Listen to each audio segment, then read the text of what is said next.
taurai zvinetsika kuruzhinji rwevanhu kuti vanzwisisise zvakananga musangano. Now, elections, Smith was in charge. Smith knew that of the two people, he would rather work with Joshua Nkomo, because originally Joshua Nkomo did not like any fighting.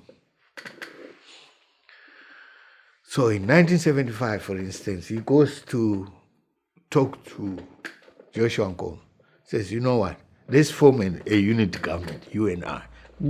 Let's discuss. Nkomo was afraid of this ZANU-PF people. He says, no, I can't do that. I have to work closely with Mugabe on this one.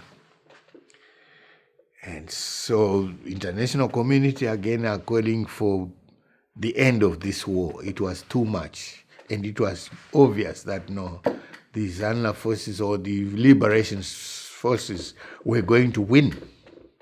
And they did not want people to just come in and knock on the door and say, this house is now mine.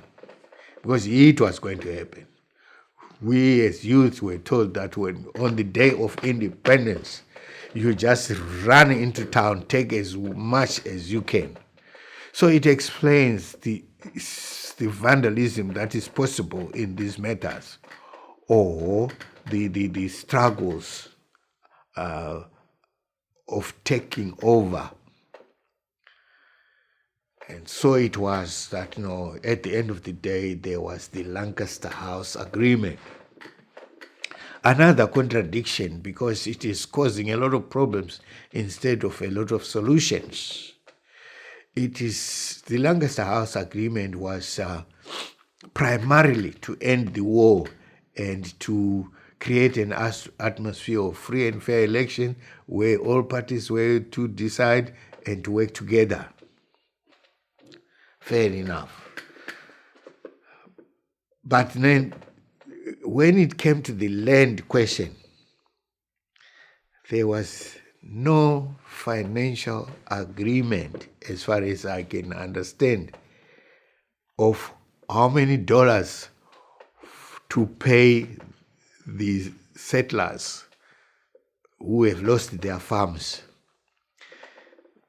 It was more or less of a promise, but the whole idea was Zimbabwe, the Mugabe and Nkomo, Patriotic Front rather, they were not going to pay for the land. Lancaster House was saying 50-50.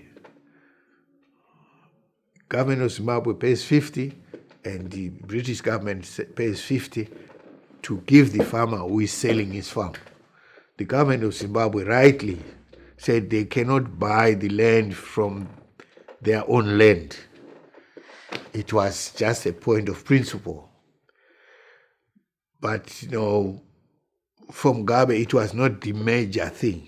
Mugabe wanted power. He negotiated through this thing with power in his head, not so much of sharing the land or redistributing the land at the time of Lancaster House Conference. And so it was that he literally agreed to the willing buyer, willing seller situation. Although on the side, Nkomo had threatened, because he wanted more votes from the people. He threatened, says, I will take the land if you don't give us the money. I will take the land.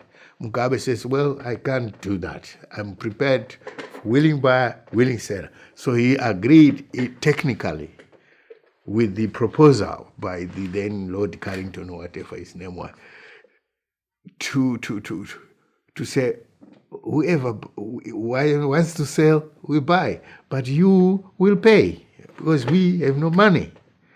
A better person was Robert Mugabe at that time. And so come independent, Smith is still battling Nkomo, please, let's form a government, leave these people alone. He fails. He goes to Muzoriwa, another president in the meantime, who had helped us with the PS Commission, where it was said, would you like independence without the freedom fighters and internal settlement? Well, so the PS Commission actually failed hopelessly, but then it brought in Abel Muzorewa, who then was prominent enough to be approached by Smith to say, look, let's form an alliance and leave these fighting people alone and let's form a government. It was short-lived, I think about a year or so it collapsed, and then it came Lancaster House Conference, where every stakeholder was involved and where discussions were made and promises shared and, agreements written down. But one of those agreements was contained in I think it was section 16 of that agreement, which says you don't take the land from anybody by force. It is not right. It is not legal. So again, the land was not touched or the solution was not reached, but there was an idea of support for willing buyer, willing seller situation. Now, if you look microscopically at this idea of willing buyer, willing seller, in my observation, it gives the commercial farmers union the opportunity to identify the piece of land to sell. So if one looks at it carefully, it was the marginal pieces of land, mostly in the grazing area, that was identified for willing buyer, willing seller. And at that time, there was donor funds, not government funds from Britain, but donor arrangements, which paid for these farms.